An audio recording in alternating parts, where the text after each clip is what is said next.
नमस्ते। चलिए यहाँ पर देखेंगे क्वेश्चन नंबर देखिए यहाँ पर पहला नंबर देखिए आपसे यहाँ पर पूछा गया है। अष्टांग हृदय संहिता निम्नलिखित में से किससे संबंधित ग्रंथ है? यहाँ पर देखिए आपको कमेंट करना है।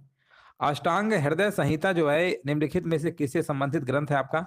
तो दोस्तों ये आपका संबंधित है आयुर्वेद से, याद रखिएगा। विकल्प आपका यहाँ पर डी नंबर राइट आंसर आपका होगा। नेक्स्ट प्रश्न बताइए। यहाँ पर पूछा गया 16 महाजनपदों की जानकारी जो है किस बौद्ध ग्रंथ से प्राप्त होती है? हाँ ना, तो यहाँ पर देखिए आपको कमेंट करना आंसर क्या होगा। तो ये दोस्तों आपकी जो जानकारी मिलती है कहाँ से मिलती है, ये प्रश्न आपका कई बार पूछा गया है ना। बिल्कुल सही जवाब दीजिए सभी लोग यहाँ पर। 16 महाजनपदों की जानकारी किस बौद्ध ग्रंथ से प्राप्त होती है? नमस्ते नमस्ते, बिल्कुल नमस्ते। हाँ बहुत बढ़िया, बिल्कुल सही जवाब है ना। आंसर आपका यहाँ पर क्या होगा? अंगुत्तर निकाय, बिल्कुल सही है। अंगुत्तर निकाय। आगे बढ़ेंगे। भारत का सबसे बड़ा बॉक्साइट उत्पादक राज्य यहाँ पर कौन सा है? सबसे बड़ा देखिए बॉक्साइट उत्पादक राज्य आपसे पूछा गया यहाँ पर, तो आपका आंसर यहाँ पे करेक्ट होगा उड़ीसा। उड़ीसा यहाँ पे बिल्कुल राइट आंसर आपका है। नेक्स्ट प्रश्न बताइए। पश्चिमी भारत में खरोष्टी लिपि का जो प्रचार है किनके संपर्क के पश्चात प्रारंभ हुआ था? खरोष्टी जो लिपि का जो प्रचार है पश्चिमी भारत में किनके संपर्क के पश्चात प्रारंभ हुआ था? तो ये आपका हुआ था ईरानियों के संपर्क के बाद। ईरानियों के संपर्क के बाद शुरू हुआ था। ऑप्शन नंबर यहाँ पे क्या है? ऑप्शन नंबर यहाँ पे आपका B number. Question number 4 number का हमने क्या बताया है? हाँ सही है आपका, ईरानियों के संपर्क के बाद। ईरानियों के संपर्क के बाद ऑप्शन नंबर बी। आगे बढ़ेंगे, अगला प्रश्न बताइए। यहाँ पर बताना किसने पाटलिपुत्र को पोलीब्रोथा कहा था? किसने कहा था? यहाँ पर आपको कमेंट करना है। किसने, यहाँ पर आपको बताना है किसने पाटलिपुत्र को पोलीब्रोथा कहा था? हाँ किसने कहा था यहाँ पर कमेंट करना है। और ये दोस्तों आपका आंसर यहाँ पर आ चुका है, मेगास्थनीज कह रहे हैं, बिल्कुल सही है। जिनका भी जवाब ऑप्शन नंबर ए आ रहा है ना, बिल्कुल सही जवाब है। ऑप्शन नंबर आपका पहला ही आपका सही है यहाँ पर। अगला प्रश्न बताइए। आदि काव्य की संज्ञा किसे दी जाती है? आदि काव्य की जो संज्ञा किसे दी जाती है? तो ये आपकी दी जाती है रामायण को दी जाती है। पहला ही विकल्प आपका यहाँ पर सही होगा। सत्यमेव जयते शब्द किस उपनिषद से लिया गया? ये भी प्रश्न आपका कई बार पूछा गया है। सत्यमेव जयते जो शब्द है किन उपनिषद से लिया गया है? कौन सा उपनिषद है? उसका नाम है आपका मुंडोपनिषद। कई बार आपसे प्रश्न पूछा गया है। अगला प्रश्न बताइए। भारत में सबसे प्राचीन अभिलेख जो है किस शासक के प्राप्त हुए हैं? यहाँ पर देखिए कमेंट करना है, भारत में सबसे प्राचीन अभिलेख जो है किस शासक के प्राप्त हुए हैं? तो यहाँ पे आंसर आपका हो जाएगा 8 नंबर में अशोक। अशोक आप जानते ही हैं, चंद्रगुप्त मौर्य के बेटे का नाम बिंदुसार, बिंदुसार के बेटे का नाम अशोक। यहाँ पे आंसर आपका डी होगा। अगला प्रश्न बताइए। भारत ने पहली बार ओलंपिक खेलों में किस वर्ष में भाग लिया था? है ना, भारत ने ओलंपिक खेलों में अगर हम बात करेंगे सबसे पहले जो भाग लिया था तो 1896 में तो आपके एथेंस में स्टार्ट ही होते हैं ओलंपिक। लेकिन 1900 में क्या हुआ था, 4 साल में दूसरा ओलंपिक हुआ था, तब उसमें भारत ने क्या किया था, भाग लिया था। याद रखेंगे, भारत ने भाग लिया था 1900 वाले में। अगला प्रश्न आपको यहाँ पर बताना है। दिल्ली के जामा मस्जिद का निर्माण किस वर्ष में पूरा हुआ था? चलिए सभी लोग कमेंट करिए। दिल्ली के जामा मस्जिद का निर्माण जो है किस वर्ष पूरा हुआ था? चलिए यहाँ पर देखिए आपको कमेंट करना है।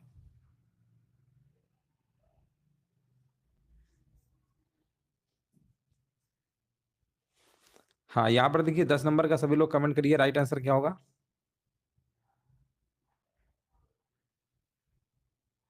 देखिए दिल्ली की जो जामा मस्जिद है आपकी 12 साल लग गए थे। 1644 में क्या हुआ था, बनना शुरू हुआ था। और ये आपका 1656 में बन के तैयार हो गई थी। है ना, याद रखिएगा, यहाँ पर हम लिख दे रहे हैं 1644 में क्या हुआ, ये शुरू हुआ बनना। और ये शुरुआत आपकी हुई थी, शुरुआत आपकी हुई थी मतलब 1644 में। और ये बनकर तैयार हो गई थी 1656 में। है ना, यहाँ पर 1656 में क्या था, बन के तैयार हो गई थी। तो यहाँ पर आंसर आपका होगा शाहजहां ने बनवाया था। किसने बनवाया था? ये शाहजहां ने बनवाया था, याद रखिएगा, शाहजहां ने भैया बनवाया था। 1656 वाला आंसर लगाइए। आगे बढ़िए। यहाँ पर आपका लिखा भी है 1656 में पूरा हुआ था। भारत का सबसे बड़ा मस्जिद है, शाहजहां द्वारा बनवाया गया था, है ना, लिखा भी आपका है। आगे बढ़ेंगे। यहाँ पर अगला प्रश्न आपको बताना है। इसमें देखिए और भी कुछ पॉइंट थे आपके। लाल किला, जामा मस्जिद, दीवाने आदम, ये सब आपके किसने भैया है? शाहजहां ने ही बनवाया था आपके। अगला प्रश्न आपसे पूछा गया है, गोदावरी नदी का उद्गम किस स्थान से होता है? गोदावरी नदी का जो उद्गम है किस स्थान से होता है, यहाँ पर आपको कमेंट करना है। तो इसका जो उद्गम है याद रखिएगा, ब्रह्मगिरी की पहाड़ियों से होता है। पहला ही विकल्प आपका यहाँ पर सही है। अब यहाँ पर कुछ पॉइंट हमारे सामने दे सकते हैं। गोदावरी नदी का उद्गम स्थान ब्रह्मगिरी की पहाड़ियां। गोदावरी नदी नासिक जिले के त्रियंबक गांव की पहाड़ी से निकलती है। गोदावरी नदी कुल लंबाई 1465 किलोमीटर है। गोदावरी नदी प्रायद्वीपीय भारत की सबसे लंबी नदी है, जो भारत की दूसरी सबसे लंबी नदी कह सकते हैं। गोदावरी नदी को हम वृद्ध गंगा या दक्षिणी गंगा भी कहते हैं। गोदावरी नदी की सहायक नदियां आपकी पेन गंगा, इंद्रावती, प्राणहिता, मंजीरा। है ना, मंजीरा कई बार पूछा गया, इंद्रावती भी कई बार पूछा गया। प्राणहिता, प्राणहिता भी आपकी किसका है? गोदावरी की ही सहायक नदियां हैं। वेन गंगा भी है। गंगा नदी भारत की सबसे लंबी है। और यहाँ पर बंदरपुछ के पश्चिमी ढाल पर स्थित यमुनोत्री हिमानी से यमुना निकलती है। यमुना नदी की सबसे बड़ी यमुना, हाँ बिल्कुल सही है। चलिए आगे बढ़ेंगे। संसद के द्वारा निःशुल्क और अनिवार्य शिक्षा का अधिकार अधिनियम किस वर्ष में पारित किया गया था? ये किस वर्ष पारित किया गया था आपको बताना है। तो ये आपका आया था सन 2009 में। पहला ही विकल्प आपका यहाँ पर बिल्कुल करेक्ट आंसर आपका है। नमस्ते नमस्ते, जय हिंद सभी को। भारत में पहली ब्रिटिश प्रेसिडेंसी की स्थापना कहाँ पर की गई थी? भारत में पहली ब्रिटिश प्रेसिडेंसी की जो स्थापना है ये कहाँ पर की गई थी? तो याद रखिएगा ये सूरत में आपकी की गई थी। सूरत में की गई थी। यहाँ पर देख सकते हैं भारत में पहली ब्रिटिश प्रेसिडेंसी की स्थापना सूरत में की गई थी। अंग्रेज और फ्रांसीसी कंपनी ने अपनी पहली फैक्ट्री भैया सूरत में स्थापित किया था। अंग्रेजों ने 1608 में सूरत में कारखाना स्थापित किया, लेकिन नियमित रूप से 1612 में भैया यहाँ पर क्या है, सौपल्ली के युद्ध के बाद ही हो सका। सूरत में फ्रांस ने प्रथम कारखाना 1628-68 में स्थापित किया था, है ना, याद रखिएगा। अंग्रेजों का भारत में 3 प्रेसिडेंसी स्थापित हुआ, बंगाल प्रेसिडेंसी, बॉम्बे प्रेसिडेंसी और मद्रास प्रेसिडेंसी। प्रारंभ में मद्रास प्रेसिडेंसी के अधीन ही पूर्वी भारत को रखा गया था। 1773 रेगुलेटिंग एक्ट के द्वारा बंगाल प्रेसिडेंसी को सर्वोच्चता प्रदान किया गया था। रेगुलेटिंग एक्ट के द्वारा बंगाल प्रेसिडेंसी को बॉम्बे और मद्रास प्रेसिडेंसी की सर्वोच्चता प्रदान किया गया, है ना। इस तरीके से आप देख सकते हैं युद्ध या संधि का अधिकार केवल बंगाल प्रेसिडेंसी के पास हुआ करता था। विधवा पुनर्विवाह की अनुमति देने वाला जो कानून है, हिंदू विधवा पुनर्विवाह अधिनियम, ये किस वर्ष आपका पारित किया गया था?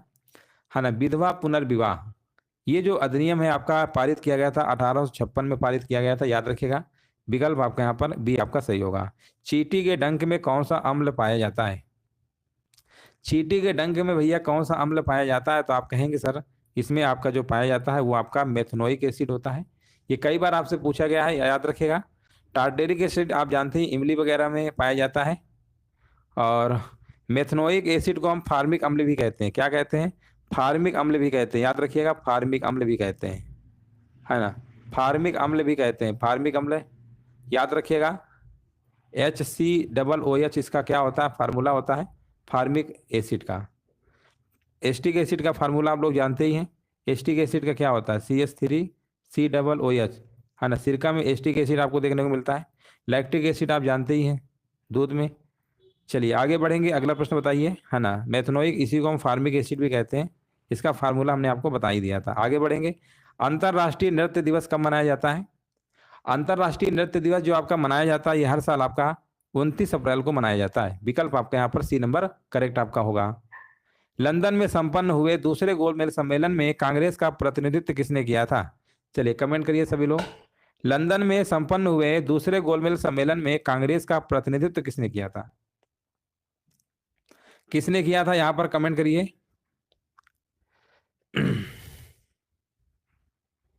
चलिए यहाँ पर देखिए सभी लोग कमेंट करते रहिए। प्रथम गोलमेज सम्मेलन आपका नवंबर 1930 से लेकर जनवरी 1931 तक चला था। दूसरा गोलमेज सम्मेलन आपका 7 सितंबर 1931 से लेकर 1 दिसंबर 1931 तक चला था। और तृतीय गोलमेज सम्मेलन आपका 1932 में चला था। तो ये क्रम आप याद रख सकते हैं। 30-31 में आपका ये, दूसरा तो 31 में था, तीसरा 32 में था। तो इनके बारे में थोड़ा सा समझ लेते हैं। हाँ, दूसरा गोलमेज सम्मेलन 1931 के आखिरी में लंदन में आयोजित हुआ था, बिल्कुल सही है। और यहाँ पर आंसर आपका क्या होना चाहिए? महात्मा गांधी, बिल्कुल सही आंसर है। है ना, बिल्कुल सही आंसर है, महात्मा गांधी जी नेतृत्व कर रहे थे। तो यहाँ पर आप देख भी सकते हैं, है ना, प्रथम 1930 में आयोजित हुआ था। इसमें कांग्रेस का कोई भी प्रतिनिधि भाग नहीं लिया था। अगर आपसे हम कहें कि बताइए यहाँ पर कि कांग्रेस का कोई भी प्रतिनिधि भाग नहीं लिया था, तो कौन सम्मेलन था? प्रथम गोलमेज सम्मेलन 1930-31 में जो आपका हुआ था, लास्ट नवंबर दिसंबर जनवरी में। तो उसमें भैया भाग नहीं लिए थे, ठीक है ना। बाकी दूसरे में महात्मा गांधी ने भाग लिया था। आगे बढ़ेंगे, यहाँ पर अगला प्रश्न बताइए, गवर्नर जनरल लॉर्ड डलहौजी ने किस साम्राज्य को चेरी कहा था?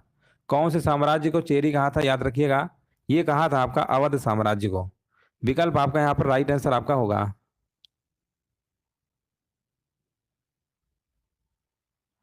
आगे बढ़ेंगे, अगला प्रश्न देखिए, आपको बताना है। यहाँ पर आपसे पूछा गया है, यहाँ पर कमेंट करिए सभी लोग। राइट आंसर आपका यहाँ पर क्या होगा? निम्नलिखित में से कौन लंदन में पहले गोलमेज सम्मेलन में शामिल नहीं हुआ था? पहले गोलमेज सम्मेलन में भैया कौन शामिल नहीं हुए थे? उनका, अभी हमने भारतीय राष्ट्रीय कांग्रेस के बारे में चर्चा किया था, बाकी तो सब शामिल थे, लेकिन कांग्रेस शामिल आपकी नहीं थे। 1962 में भारत चीन का युद्ध हुआ था, और उसी मतलब लिखा हुआ है, भारत चीन युद्ध के दौरान त्यागपत्र देने वाले मंत्री का नाम आपको बताना है। साहित्य अकादमी जो आपका पुरस्कार था वो भी आपका 1962 में नहीं दिया गया था, है ना। तो ये प्रश्न हमने आपको कई बार डेट ही बताया करते थे, 1962 में नहीं दिया गया। तो वही एक प्रश्न आपका है, भारत चीन युद्ध के दौरान त्याग पत्र भैया देने वाले जो मंत्री थे उनका नाम क्या था? उनका मंत्री का नाम था वीके कृष्णा मेनन। विकल्प आपका यहाँ पर सी नंबर करेक्ट होगा। निम्नलिखित में से कौन सा कार्बन का एक अपरूप है? कार्बन का एक अपरूप की अगर हम बात करेंगे तो आपका यहाँ पर हीरा हो जाएगा, है ना। कार्बन का एक अपरूप क्या? हीरा है। अगला प्रश्न आपसे पूछा गया, भारत में किस पंचवर्षीय योजना के दौरान मिश्रित अर्थव्यवस्था का विकल्प चुना गया? कौन सी पंचवर्षीय योजना थी? वैसे तो आपकी टोटल 12 पंचवर्षीय योजना तक चली है, इसके बाद 2012 से 2017 लास्ट था आपका 12वीं पंचवर्षीय योजना का कार्यकाल। उसके बाद आपका योजना आयोग को खत्म करके नीति आयोग आ जाता है। तो अंतिम आपकी पंचवर्षीय योजना 12वीं तक ही है, 12 से 17, 2012 से 2017 तक। तो 22 नंबर का जवाब यहाँ पे आपका होगा दूसरी पंचवर्षीय योजना, जो कि बिल्कुल करेक्ट आंसर आपका यहाँ पर हो जाएगा। हाँ बिल्कुल, देखिए बिल्कुल सही जवाब है, दूसरी होगा, बिल्कुल सही आंसर आपका है। तीसरी पंचवर्षीय योजना आपकी 1961 से स्टार्ट होती है, याद रखिएगा। 1961 से ये प्रश्न कई बार पूछा भी गया है कि तीसरी पंचवर्षीय योजना कब स्टार्ट हुई थी। खिलाफत आंदोलन का नेतृत्व तो किसने किया था? तो ये किया था भैया आपके अली बंधुओं ने। यहाँ पर आंसर लगा दीजिए पहला ही, शौकत अली और मोहम्मद अली, है ना। इन्हें हम अली बंधुओं के नाम जानते हैं। तो यहाँ पर आंसर आपका बिल्कुल सही है। खिलाफत आंदोलन 1919 से लेकर 22 तक चलाया गया था। खिलाफत आंदोलन ने असहयोग आंदोलन का समर्थन किया। असहयोग आंदोलन एक महत्वपूर्ण विशेषता थी हिंदू मुस्लिम, इसमें एकता देखने को मिली थी। पाखल वन्यजीव अभयारण्य कहाँ पर स्थित है? पाखल वन्यजीव अभयारण्य ये कहाँ पर स्थित है? ये याद रखिएगा आपका, कहाँ पर है? ये वारंगल में है। वारंगल है कहाँ? ये आपका तेलंगाना।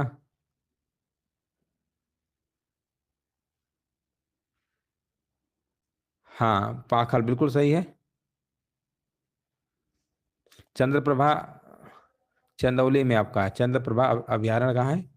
बिल्कुल आपका सही है, चंदौली में आपका है। पाखल वन्यजीव अभयारण्य वारंगल में स्थित है। पाखल वन्यजीव अभयारण्य लगभग 860 वर्ग किलोमीटर के तेलंगाना राज्य में अवस्थित है। याद रखिएगा, पाखल झील का निर्माण 13वीं शताब्दी में काकतीय राजवंश के द्वारा करवाया गया था। चंद्रप्रभा अभयारण्य चंदौली जिले में। आपका इसी प्रश्न आपका बहुत बार पूछा जाता है कि चंद्रप्रभा अभयारण्य कहाँ है? चंदौली जिले में है। राष्ट्रीय ग्रामीण स्वास्थ्य मिशन किस वर्ष में शुरू किया गया था? 25 नंबर बताना है। तो ये शुरू किया गया था आपका 2005 में आपका शुरू किया गया था। अगला प्रश्न बताइए, यहां पर आपसे पूछा गया, एनफील्ड राइफल्स लाने के लिए कौन उत्तरदायी है? जिनमें चर्बी वाले कारतूसों का उपयोग होता था, जो 1857 के विद्रोह का तत्कालिक कारण भी आपका बना। ये तत्कालिक कारण जो आपका बना था ना, आंसर क्या होगा? हेनरी हडिंग, है ना। कौन उत्तरदायी है एनफील्ड राइफल्स लाने के लिए? भैया हेनरी हडिंग भैया उत्तरदायी है। इन्हीं की वजह से 1857 का विद्रोह जो है तत्कालिक कारण आपका बन जाता है। इंटरपोल का मुख्यालय कहाँ पर है? 27 नंबर देखिए, कमेंट करना है। इंटरपोल का जो मुख्यालय है ये कहाँ पर है? तो ये आपका कहाँ है, याद रखिएगा। आपका आंसर क्या होगा?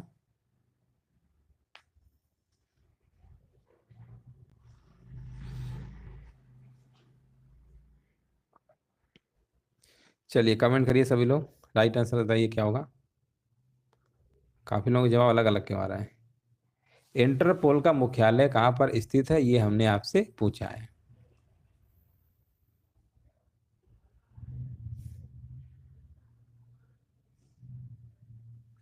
ये लियोन में है, लियोन।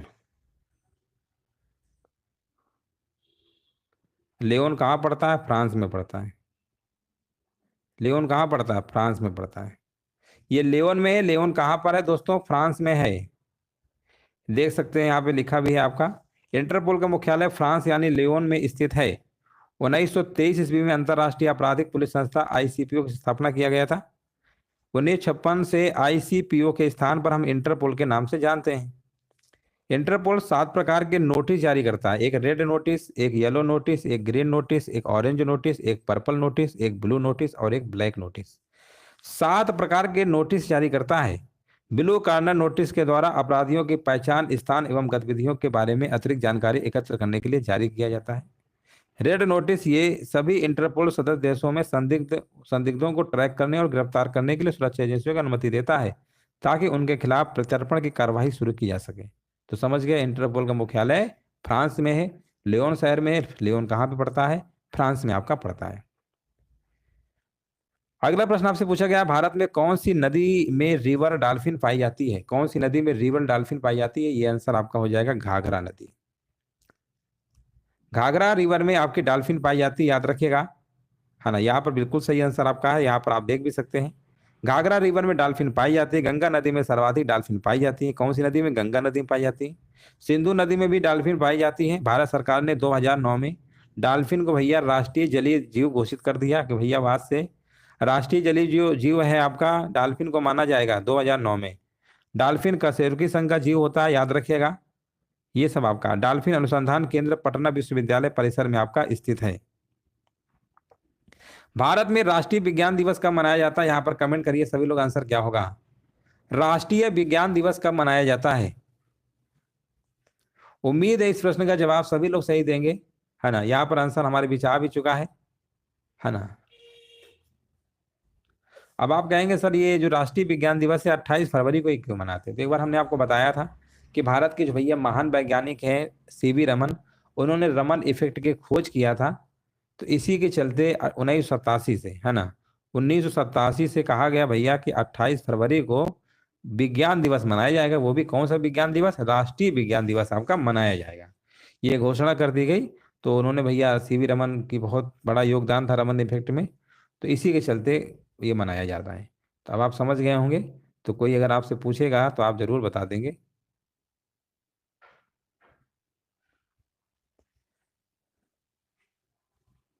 और उन्हें 1930 में आप कहेंगे सर भौतिकी के लिए नोबेल पुरस्कार भी दिया गया था, है ना। उन्हें 1930 में, ये 1928 है, खोज उन्होंने 1928 में किया था, थोड़ा मिस्टेक हो गया है। रमन इफेक्ट की खोज उन्होंने 1928 में किया था, 87 गलत लिख गए थे। 1928 में, और 1930 में क्या था, 1930 में आपको, 1930 में क्या था, 1930 में इन्हें मतलब भौतिकी के लिए नोबेल पुरस्कार दिया गया था। भौतिकी के लिए नोबेल पुरस्कार दिया गया। तो रमन इफेक्ट की खोज कब किया था, 1928 में, और 1930 में भौतिकी का नोबेल पुरस्कार भी मिल गया था। तारे रात को आसमान में क्यों टिमटिमाते हैं। तारे जो है भैया रात को ही आसमान में क्यों टिमटिमाते हैं, तो इसका रीजन है नक्षत्र जो है प्रकाश के वायुमंडलीय अपवर्तन की वजह से ऐसा होता है।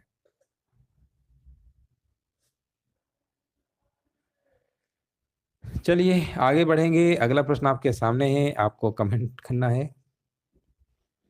यहां पर बताइए, क्षेत्रफल की दृष्टि से विश्व का छठा सबसे बड़ा देश कौन सा है। यहां पर आपको बताना है क्षेत्रफल की दृष्टि से विश्व का छठा सबसे बड़ा देश कौन सा है। तो सबसे बड़ा देश की अगर हम बात करेंगे तो आपका आएगा ऑस्ट्रेलिया। बहुत लोग भारत लगा रहे हैं, ऑस्ट्रेलिया है।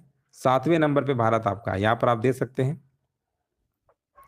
यहाँ पर पहले नंबर पे रूस है, दूसरे पे कनाडा है, फिर चीन है, अमेरिका है, चौथे पे, 5वें में ब्राजील है, 6वें में ऑस्ट्रेलिया, 7वें में भारत है। विशाल गिलहरी किस राज्य की पशु है। विशाल गिलहरी जो है किस राज्य की पशु है।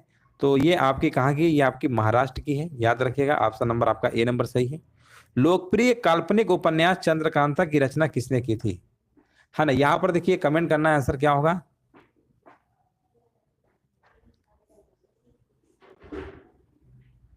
यहाँ पर आंसर क्या होगा, और यहाँ पर हमारे भी जवाब आ चुका है 33 का, कह रहे हैं देवकी नंदन खत्री, बहुत बढ़िया, बिल्कुल सही जवाब है।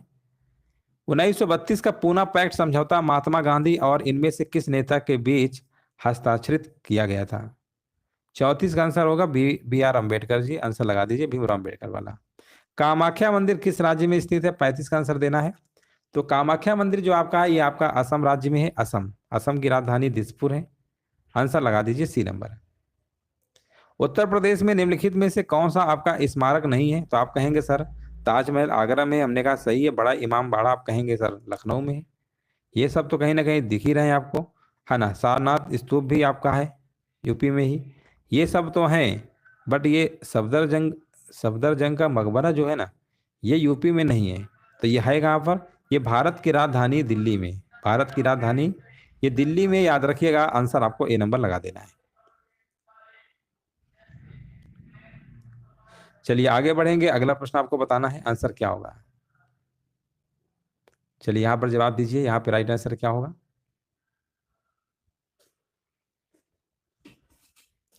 यहाँ पर पूछा गया है, यहाँ पर तो आपका हो गया है ना, यहाँ पर देख भी सकते हैं। बड़ा इमाम बाड़ा जो है भैया लखनऊ में है, हमने बताया था। अच्छा एक प्रश्न आपका और बनता है कि बड़ा इमाम बाड़ा जो है इसका निर्माण आसुफ दौला ने करवाया था, ठीक है ना। हाँ बिल्कुल सही है। वर्ल्ड वाइड वेब में पंजीकृत पहला डोमेन नाम क्या था? हाँ हाँ बिल्कुल सही है, आगे बढ़ेंगे।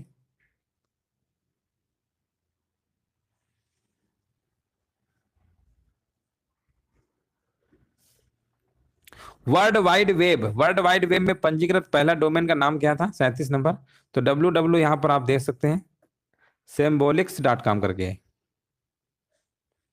आधुनिक विद्युत जनरेटर किस सिद्धांत पे कार्य करता है? विद्युत जनरेटर के बारे में पूछा गया, साइंस का प्रश्न है ये।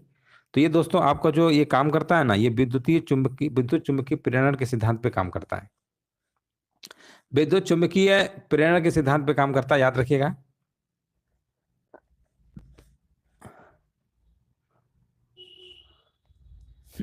चलिए आगे बढ़ेंगे, अगला प्रश्न आपको बताइए।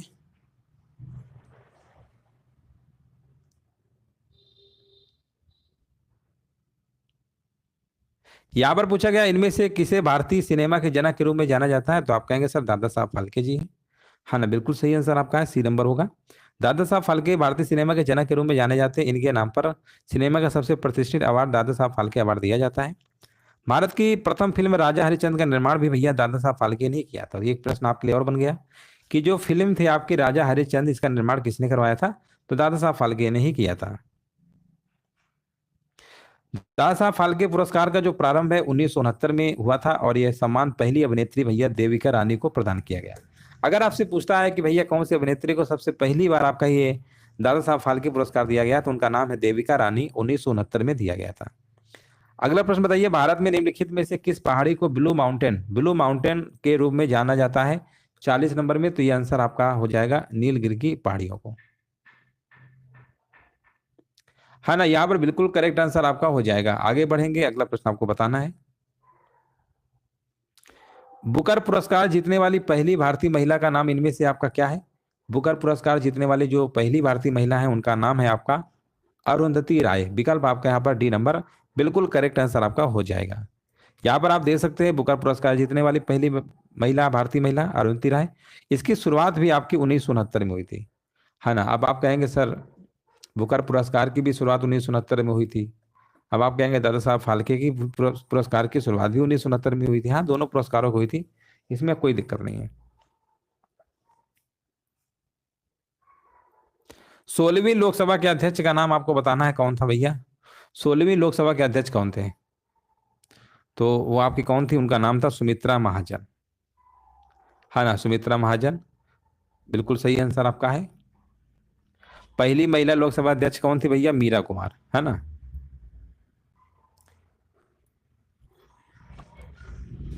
17वीं लोकसभा के अध्यक्ष ओम बिरला जी हैं।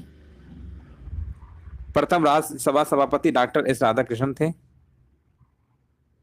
प्रथम लोकसभा अध्यक्ष जीवी मावलंकर थे, याद रखिएगा।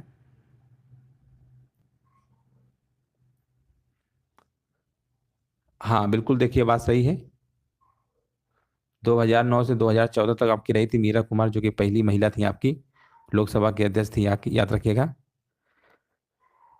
किस वर्ष भारत में पहली बार नागरिकता अधिनियम पारित किया गया था? पहली बार जो पारित किया गया था आपका, ये 1955 में किया गया था। पहला ही विकल्प आपका सही है, 1955 में। यहाँ पर देख सकते हैं, है ना, यहाँ पर बिल्कुल सही है। 5 तरीके से नागरिकता आपको मिल सकती है: एक जन्म, एक पूर्वज, एक पंजीकरण, प्राकृतिकरण या क्षेत्र का अधिग्रहण से। देना बैंक और विजया बैंक का विलय किस बैंक में किया गया है? देना बैंक और विजया बैंक का जो विलय किया गया ना, ये किया गया दोस्तों आपका कौन से बैंक में किया गया है? यहाँ पर कमेंट करिए क्या होगा। यहाँ पर देखिए, कमेंट करिए सभी लोग, आंसर क्या होगा। देना बैंक और विजया बैंक का जो विलय किस बैंक में किया गया है? तो ये किया गया है आपका बैंक ऑफ बड़ौदा में, ठीक है ना। ऑप्शन नंबर बी आपका सही है।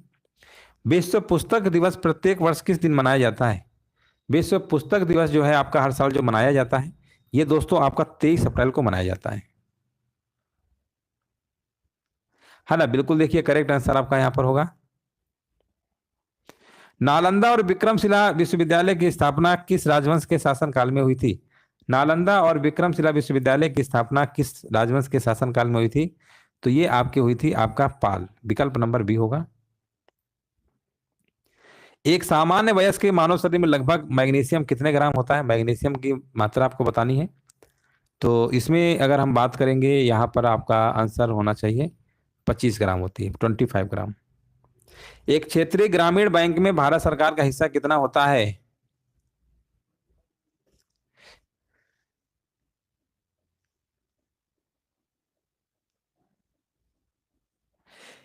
एक क्षेत्रीय ग्रामीण बैंक में भारत सरकार का हिस्सा कितना है?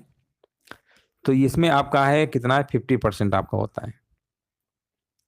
अब आप कहेंगे सर ग्रामीण में 50% है केंद्र सरकार का, 35% प्रायोजक बैंकों का होता है और 50% राज्य सरकारों के पास आपका होता है। निम्नलिखित में से कौन सा देश विश्व में सबसे सस्ता मोबाइल डाटा प्रदान करता है? इससे मोबाइल डाटा की समस्या तो अब लगभग खत्म हो गई है, नहीं तो पहले के ज़माने में मोबाइल डाटा 1 GB कराना 1 महीना चलाते थे लोग, बड़ा मुश्किल से। उसमें उसमें वीडियो वगैरह सब नहीं चलता था, थोड़ा बहुत देख लेते थे, अपना कोई चीज़ सर्च करना है तो बड़ी कीमत हुआ करती थी, 400-400 रुपये, 500-500 रुपये का 1 GB डाटा मिलता था। अब आजकल तो डाटा अनलिमिटेड मिलता है ना, कितना भी चलाओ ख़त्म ही नहीं होता है। तो अब ये समय आ गया है अनलिमिटेड डाटा का। तो 49 नंबर का ये भैया अपना ही देश है भारत। सबसे सस्ता डाटा आपका कहाँ भैया? अपने देश में ही है, दूसरे देश में मत जाइए, अपना ही देश है इंडिया, भारत। आगे बढ़िएगा, यहाँ पर अगला प्रश्न आपसे पूछा गया है। एक सर्वोच्च भारतीय सरकारी निकाय है जो सरकारी भ्रष्टाचार का पता लगाने के लिए 1964 में बनाया गया था। 1964 में भैया कौन सा बनाया गया था भ्रष्टाचार का पता लगाने के लिए? है ना, बहुत सारे निकाय हैं सरकारी, इनमें से आपको बताना है कौन सा बनाया गया था। तो ये बनाया गया था आपका केंद्रीय सतर्कता आयोग, CBC जिसे आप कहते हैं, है ना। याद रखिएगा, ऑप्शन नंबर डी आपका सही है। यहाँ पर आप देख भी सकते हैं कि केंद्रीय सतर्कता आयुक्त जो है 4 वर्ष या 65 वर्ष की आयु तक पद धारण करते हैं भैया। ये तो 4 वर्ष हो गए, तो 5 नहीं है, याद रखना 4 वर्ष है। केंद्रीय सतर्कता आयोग CBC सरकारी भ्रष्टाचार को संबोधित करने के लिए 1964 में बनाया गया था।